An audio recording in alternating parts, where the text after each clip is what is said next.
ਹੱਥ ਖੜੇ ਕਰ ਗਿਆ ਜਵਾਬ ਦੇ ਰਿਹਾ ਪੈਣੀਆਂ ਫਿਰ ਵੀ ਇਦਾਂ ਮੈਂ ਹੁਣ ਖਾਲੀ ਹਵਾ ਮੈਂ ਆਪਣੇ ਆਪ ਨੂੰ ਮੈਂ ਜ਼ਮੀਰ ਨੂੰ ਵੀ ਤਾਂ ਮੁਤਮਈਨ ਕਰਨਾ ਹੈ ਤੈਨੂੰ ਪਤਾ ਨਹੀਂ ਕਦੇ ਮਾਰੀ ਉਹਨਾਂ ਨੇ ਕਿਤੇ ਜ਼ਿਆਦਤੀ ਨਾ ਹੋ ਜਾਵੇ ਯਾਰ ਮਕਾਮ ਚੈੱਕ ਕਰ ਕਿਹਦਾ ਜ਼ਿਆਦਾ ਉਹ ਕਹਿ ਉਹੀ ਸੋਚਣੇ ਮੈਂ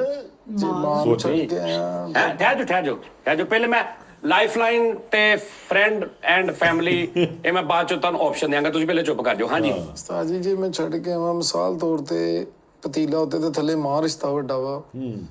ਮਤਲਬ ਪਤੀਲਾ ਟਾਪ ਉੱਤੇ ਛੱਡ ਕੇ ਆਵੇਂ ਉਹ ਗਿੱਲੇ ਕੱਪੜੇ ਵਾਲਾ ਤੇ ਵੀ ਥੱਲੇ ਸਬਜ਼ੀ ਵਾਲਾ ਨਿਕਲ ਜਾਣਾ ਸਬਜ਼ੀ ਵਾਲਾ ਨੇ ਮਾਂ ਦੀ ਗੱਲ ਨਥੀ ਹੋ ਗਈ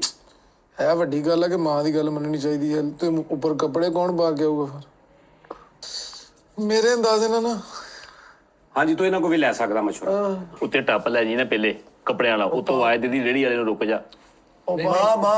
ਮਾਂ ਦੀ ਗੱਲ ਵੱਡੀ ਆ ਰੁਤਬਾ ਵੱਡਾ ਵਾ ਅੱਗੇ ਮਾਂ ਤੋਂ ਪਈਆਂ ਵਾਂ ਨੂੰ ਉਹ ਚੁੱਪ ਹੋਏ ਨੂੰ ਨਹੀਂ ਪੈਂਦੀਆਂ ਭਾਈ ਇੱਕ ਮਿੰਟ ਠਹਿਰੋ ਇਹਨਾਂ ਦੋਵਾਂ ਦਾ ਨਾਲੋਂ ਨਾ ਇਹਦੀ ਗੱਲ 'ਚ ਜ਼ਿਆਦਾ ਪਾਇਦਾਰੀ ਹੈ ਇਹ ਤੁਸੀਂ ਦੇਖਣਾ ਜੀ ਬੰਦਾ ਟੱਪ ਉੱਤੇ ਲੈ ਕੇ ਜਾਵੇ ਨਾਲ ਕਹਾਂ ਸਬਜ਼ੀ ਵਾਲੇ ਭਾਈ ਆ ਗੱਲ ਸੁਣੀ ਉਸਤਾਦ ਜੀ ਪਹਿਲੇ ਮੈਂ ਟੱਪ ਲੈ ਕੇ ਫਿਰ ਜਾਊਂਗਾ ਪੈਣੀਆਂ ਗਿੱਲੇ ਕੱਪੜੇ ਕੀ ਵਾਲਾ ਹੈ ਕਿਉਂ ਬਚ ਗਿਆ ਇੰਟੈਲੀਜੈਂਸ ਪੈਣੀਆਂ ਸੀ ਤੁਸੀਂ ਸੁੱਤੇ ਜੇ ਟਾਓ ਪੈਣੀਆਂ ਸੀ ਮੈਨੂੰ ਪਤਾ ਨਹੀਂ ਕਿਹਨੂੰ ਕੁੱਟਣਾ ਹੋ ਉੱਠ ਦੇ ਸਹਾਰਾ ਲੈ ਕੇ ਗੁੱਟ ਤੇ ਜੌਨ ਸੀ ਨਾ ਤਰ੍ਹਾਂ ਵਾਹ ਇਹ ਜਵਾਬ ਸਹੀ ਜੇ ਤੁਸੀਂ ਮਾਰ ਕੇ ਜ਼ਿਆਦਤੀ ਕਰ ਮੈਂ ਪਹਿਲੇ ਪੂਰੀ ਦਲੀਲ ਦਿਆਂਗਾ ਅੱਗੇ ਕਿ ਗਲਤ ਆ ਮੈਂ ਚੁੱਪ ਕਰਕੇ ਬਹਿ ਜਾਵਾਂਗਾ ਕੀ ਕਰ ਰਹੀ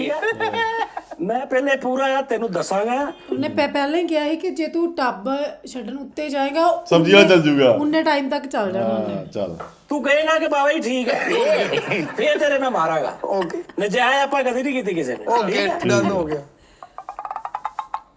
ਦੋਵਾਂ ਨੇ ਤੈਨੂੰ ਸੇਮ ਗੱਲ ਕਹੀ ਮਾਂ ਨੇ ਤੇ ਭਰਜਾਈ ਨੇ ਤੂੰ ਜਿਹੜਾ ਟੱਪ ਉੱਤੇ ਲੈ ਗਿਆ ਇਹ ਗੱਲ ਤੂੰ ਮਾਂ ਦੀ ਮੰਨੀ ਕਿ ਭਰਜਾਈ ਦੀ ਅੱਗੋਂ ਤੂੰ ਆਵਾਜ਼ ਦੇਣੀ ਇਹ ਬਾਅਦ ਦੀ ਗੱਲ ਆ ਤੂੰ ਸਟਾਰਟ ਗੱਲ ਕਿਹਦੀ ਮੰਨੀ ਭਰਜਾਈ ਦੀ ਤੇ ਮਾਂ ਜਿਹਨੇ ਜੰਮਿਆ ਤੈਨੂੰ ਮਿੱਟੀ ਹੋ ਗਈ ਉਹਨੂੰ ਵੀ ਮਾਰੋ ਜਿਹਨੇ ਦਿੱਤੀ ਰਾਏ ਤੂੰ ਉੱਤੇ ਜਾ ਕੇ ਉਹਨੂੰ ਕਵੇਂ ਟੱਪ ਫੜ ਕੇ ਸਬਜ਼ੀ ਵਾਲੇ ਭਾਈ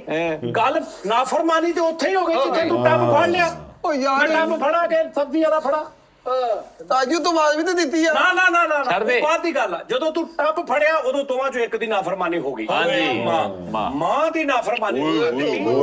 ਭਰਜਾਈ ਪਤਾ ਨਹੀਂ ਕੌਣ ਆ ਕਿੱਥੋਂ ਆਈ ਆ ਪਤਾ ਨਹੀਂ ਦਿਲ ਕਰੇ ਹਫਤੇ ਬਾਅਦ ਭਰਾ ਵੈਸੇ ਛੱਡ ਦੇਵੇ ਇਹਨੂੰ ਕਿਤੇ ਹੋਰ ਵੀ ਆਈ ਜਾਵੇ ਜਿਹਨੇ ਜੰਮਿਆ ਜਿਹਨੇ ਮਰਦੇ ਦਮ ਤੱਕ ਰਹਿਣਾ ਉਹਨੂੰ ਛੱਡ ਕੇ ਟੱਪ ਲੈ ਕੇ ਫੈਰ ਮਾਰਨ